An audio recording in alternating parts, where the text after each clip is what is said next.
पिछले क्लास में हमने प्राइस रेगुलेशन अंडर मोनोपोली देखा था। उसका टेस्ट 1 देखा था, test simple monopoly, price regulation in simple monopoly हमने पिछले क्लास में देखा था। तो उसमें हमने देखा था कि हमारा AR कर्व जो होता है वो कुछ इस तरह से हो जाता है, ये हमने देखा था। और मार्जिनल कॉस्ट का ग्राफ ये होता है, तो हमारा इक्विलिब्रियम इस पॉइंट पर हो रहा था। तो इससे ये हो रहा था कि जो प्रॉफिट कैपेसिटी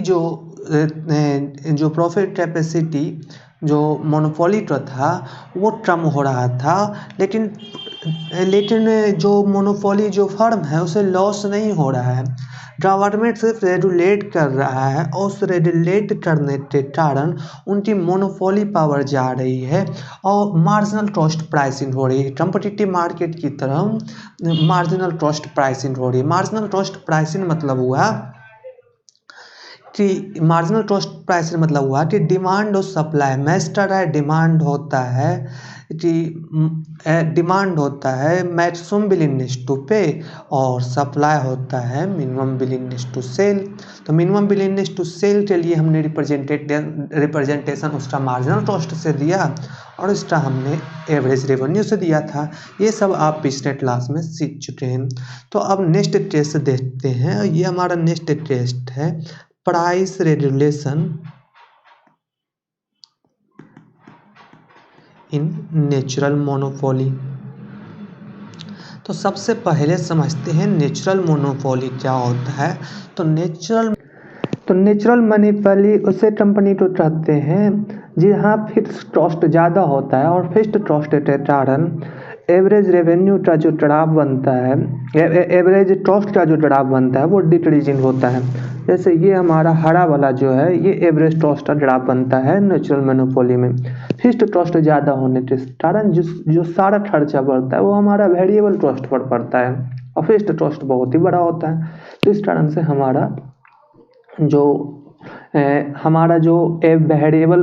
जो एवरेज कॉस्ट है वो हमेशा घटते चला जाता है।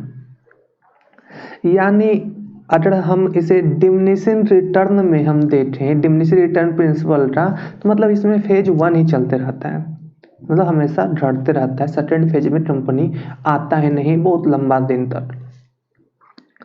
तो यहाँ पर मार्जिनल कॉस्ट, अगर एवरेज कॉस्ट कम हो रहा है तो मार्जिनल कॉस्ट भी धीरे धीरे कम होते जाता है। तो रेड लाइन से हम मार्जिनल कॉस्ट देख सकते हैं। ये हमारा रेड लाइन है, यहाँ से मार्जिनल कॉस्ट देख सकते हैं। तो अब हमने नेचुरल मोनोपोली में एवरेज रेवेन्यू हमने ड्रॉ किया है इस ब्लैक लाइन से। ये ब्लैक लाइन से हमने एवरेज रेवेन्यू ड्रॉ किया है और मार्जिनल रेवेन्यू हमने यहाँ ड्रॉ किया है, देख सकते हैं आप। हाँ, तो अब आगे समझते हैं कि अब देखिए कि अगर हम इक्विलिब्रियम लाने की कोशिश करें, अगर हम बिना रेगुलेटेड रहेगा तो कंपनी इतना अमाउंट प्रोड्यूस करना चाहेगा और गवर्नमेंट रेगुलेशन करना चाहता है ताकि मैक्सिमम कंज्यूमर सरप्लस हो, मैक्सिमम मार्केट में सरप्लस हो, मैक्सिमम वेलफेयर हो। गवर्नमेंट ये चाहता है, इसके कारण वो मार्जिनल कॉस्ट प्राइसिंग बेसिस पर रेगुलेशन लाता है। तो यहाँ पर वो देख सकते हैं मार्जिनल कॉस्ट कट कर रहा है एवरेज रेवेन्यू को। एवरेज रेवेन्यू डिमांड कर्व और डिमांड कर्व होता है मैक्सिमम विलिंगनेस टू पे और मार्जिनल कॉस्ट रिप्रेजेंटेटिव रूप से यहाँ पर सप्लाई कर्व है। तो सप्लाई कर्व मतलब मिनिमम विलिंगनेस टू सेल। तो जहाँ पर ये दोनों मैच करता है वहाँ पर इक्विलिब्रियम होता है।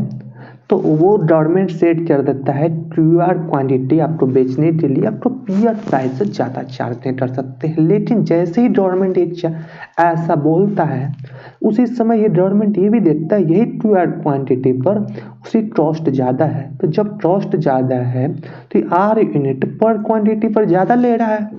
तो जब जैसे हमको बनाने में खर्चा किसी चीज़ का 10 रुपया आए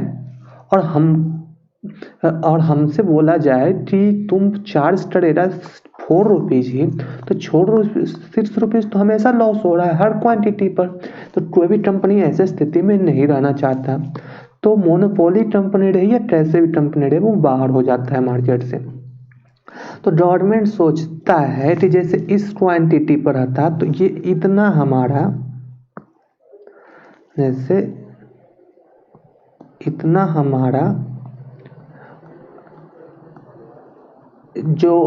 हमारा क्या होता पब्लिक वेलफेयर होता, समझे। पब्लिक वेलफेयर मतलब पूरी मार्केट का वेलफेयर बढ़ता इतना। लेकिन अब देखिए कि मार्केट का वेलफेयर इतना तो बढ़ नहीं पा रहा है। अगर बिना हम रेगुलेटेड मार्केट रहे तो मार्केट का जो वेलफेयर होता है वो कुछ इतना ही मात्र हो रहा था। तो गवर्नमेंट चाहेगा कि वेलफेयर बढ़ जाए और कंपनी को भी लॉस ना हो। यही कंपनी चाहे, तभी कंपनी को लॉस नहीं होता तभी तक तो मार्केट में रहेगा।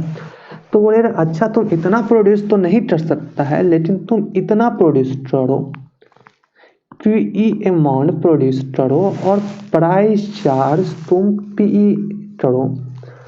क्यों? क्योंकि इस प्राइस पर तुम्हारा एवरेज कॉस्ट भी इतना है और तुम्हारा एवरेज कॉस्ट भी हम देख सकते हैं कि एवरेज कॉस्ट का ग्राफ है हरा वाला, और एवरेज रेवेन्यू भी तुम्हारा इतना है। तो टोटल जो तुम्हारा नॉर्मल प्रॉफिट होगा वो 0 होगा। तो कंपनी ये चाहेगा क्योंकि नॉर्मल प्रॉफिट के समय भी उसके पास अकाउंटेंसी प्रॉफिट होता है, इकोनॉमिक्स प्रॉफिट 0 होता है लेकिन अकाउंटेंसी प्रॉफिट हो रहा है। अकाउंटेंसी प्रॉफिट मतलब उसका एंटरप्रेन्योरशिप का कॉस्ट निकल रहा है। तो बोले रहा हम करेंगे तो इससे क्या फ़ायदा होगा, हम देख सकते हैं कि जब इतना चार्ज किया जाएगा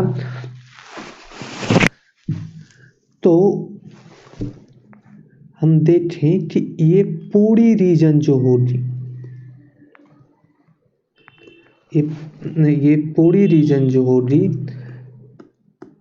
इतना हमारा सोशल वेलफेयर बढ़ जाएगा, मतलब मार्केट का वेलफेयर इतना बढ़ जाएगा। तो और हम अगर हम मार्जिनल कॉस्ट बेसिस पर प्राइसिंग करते हैं तो ये भी हमारा इतना हमारा वेलफेयर बढ़ता। लेकिन हम मार्जिनल कॉस्ट प्राइसिंग नहीं कर सकते क्योंकि मार्जिनल कॉस्ट प्राइसिंग से कंपनी को लॉस होने लगता है, और जब कंपनी को ही लॉस होने लगे तो कंपनी मार्केट से बाहर। तो इससे हमें समझ में आया कि नेचुरल मोनोपोली में जहाँ पर एवरेज कॉस्ट कर्व कट करता है एवरेज रेवेन्यू कर्व को, तो उसी पॉइंट पर उतनी क्वांटिटी तक हम प्राइस को रेगुलेट करते हैं, बोलते हैं तुम पी प्राइस चार्ज करेगा। तो हम देख रहे अभी भी तो हमारा इतना जो लॉस हो रहा है, तो ये लॉस हम क्यों लें? लॉस लेना बहुत ही ज़रूरी है क्योंकि अगर गवर्नमेंट लॉस नहीं लेगा तो कोई भी कंपनी बिजनेस में उतरेगा नहीं। मतलब हमें कुछ ना कुछ तो सोशल वेलफेयर, मार्केट का वेलफेयर का लॉस हो रहा है। तो अगर हम 0 रुपया वेलफेयर लेना चाहते हैं तो कंपनी को लॉस हो रहा है तो कोई कंपनी नहीं रहेगा, और जब कोई कंपनी नहीं रहेगा तो मार्केट ही समाप्त। तो जब मार्केट किसी चीज़ का समाप्त हो जाता है तो वहाँ पर शुरू होता है इल्लीगल बिजनेस।